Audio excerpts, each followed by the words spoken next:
let me just exemplify what I mean by using Guitar Pro's loop function and speed settings to practice something over and over again.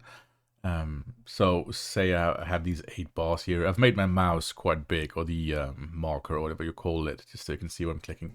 And there's this loop up here. You can click F9 as well, but clicking up here enables it, and that's just going to loop the section at whatever tempo the song is at. If I click on these small arrows here, I can of course select whatever tempo I feel I want to practice it at. Or I could do custom values, or this is actually the progressive speed, but that's just like whatever it's set at. But in the custom value, I can choose relative speed. That's the same as the first option there, you know. We can kind of be more specific about it. Fixed BPM, if I wanted to say, okay, I want to practice this at 72 BPM or whatever. And we can do progressive speed. And, you know, we can practice it all the way down from 10% or all the way up to 300. But let's set it to 100% there and start it out at, let's start at 50. And with this, you can say, okay, by each step, each time it repeats, I want it to increase whatever percentage amount, and you know, all the way back down to 1%, all the way up to 100 or whatever. Set it to 20. The repeat is not how many times it repeats all together. It's just going to repeat forever. But this is how many times it's staying with the same percentage. So if I set repeat 4 times, then it's repeating 4 times before it ups the tempo 20%. At 1, it repeats 1 time at 20%. So let's just have it play through this. Normally, this would be the speed.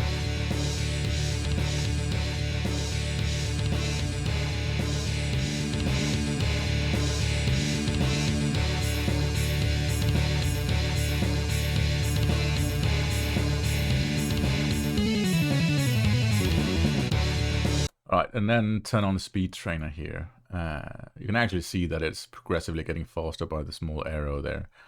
And now it's going to play it at 50% of the speed first, and then it's going to go on to increase the tempo by 20%. So let's hear it.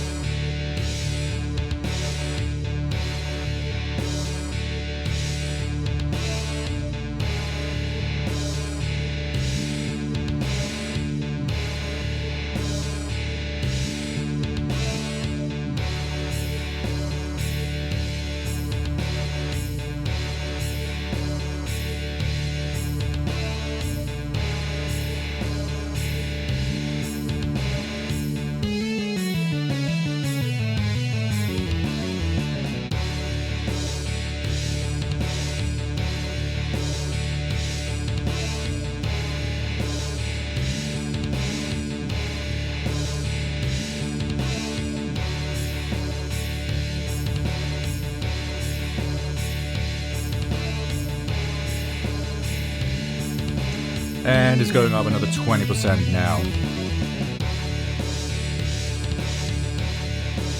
And of course you can make the increment smaller. You could set it down to 1%, but this video would be very long by then.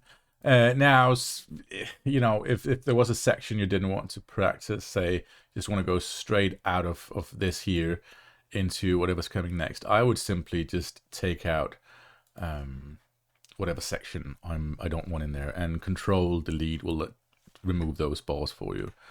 So, you know, now it's going straight from, and this is still looping, of course, but at least if I select it, if I wanted to practice going into the next section here, for whatever reason, cutting out those bars. Start here, actually, you know.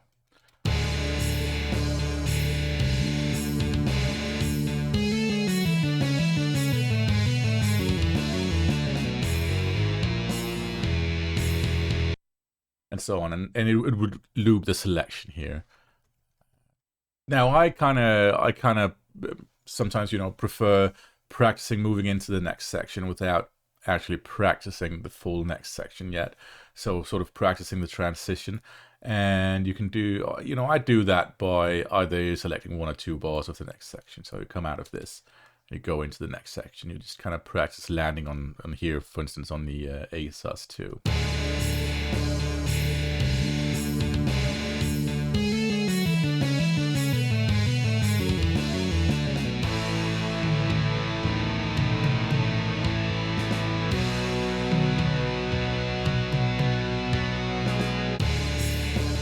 We're back to this section.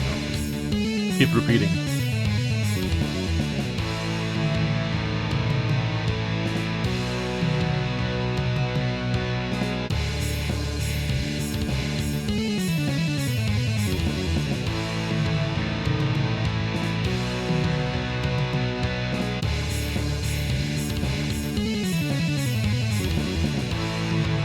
So that's how I would use the loop function to learn a specific passage or part of a song.